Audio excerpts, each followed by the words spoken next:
welcome back to our next segment. So today we'll be looking at the last life insurance product before we get into riders and group insurance and business insurance and of course taxation. We'll be looking at the last one, which is UL, and that stands for Universal Life. So we've looked at some of the other ones in the previous segments, and now we'll be taking a look at UL.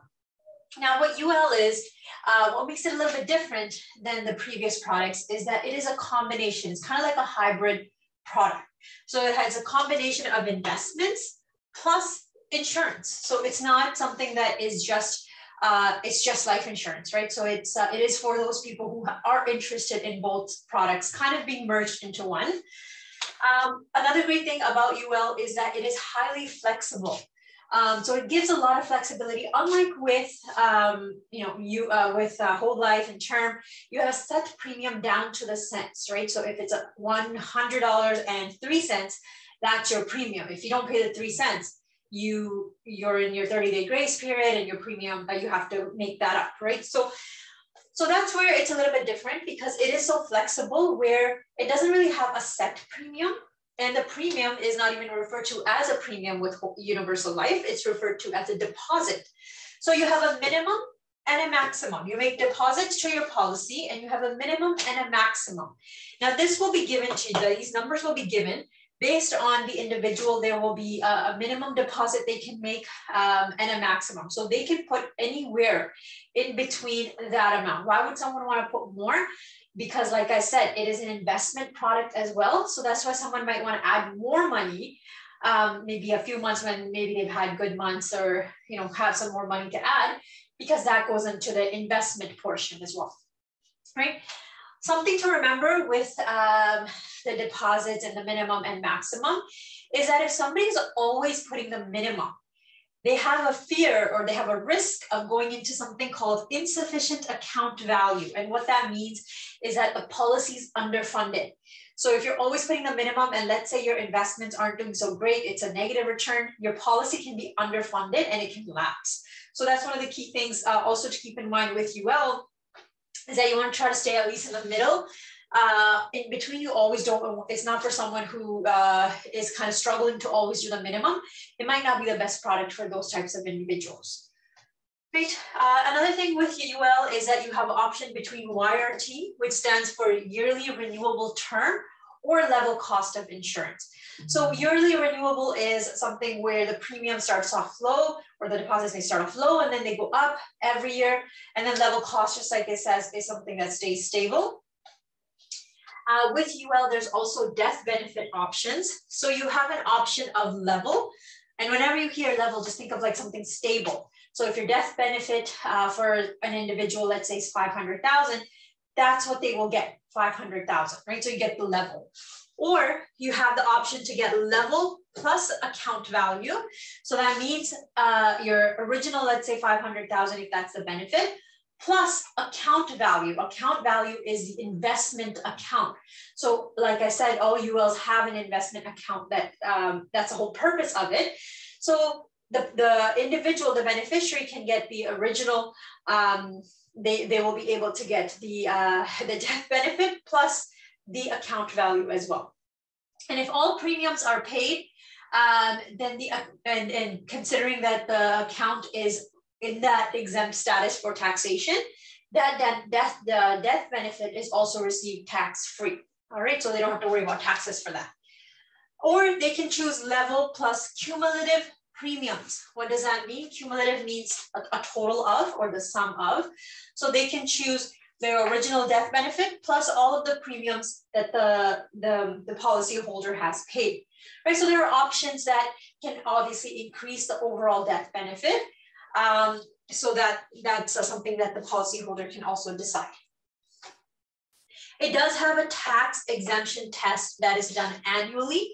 And because that's getting into calculations and all that, we'll save that for the segment when we look at taxation, because we will be looking at taxation for participating policies and also for UL. So it does have, because it has investment portion built in, there is a test that is done every year to make sure that you're not not just kind of dumping money into that and using that as a way to kind of get away from those taxes. So there is a way to make sure that the government tries to make sure that it is an investment plus insurance, not just an investment account. So we'll look at what the exemption test is and how it works when we get to our taxation segment.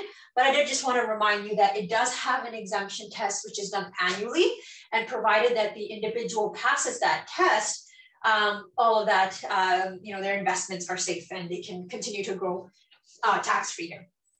So here, who is this for? What kind of an individual is UL product for? So this is for someone who is investment savvy. That's who this policy or that's who this plan is the best for. Someone who enjoys investments, wants to see where their money is going and how it's working for them. That's the ideal person, not for someone who doesn't like to kind of get involved and doesn't want to monitor. So not really for that individual.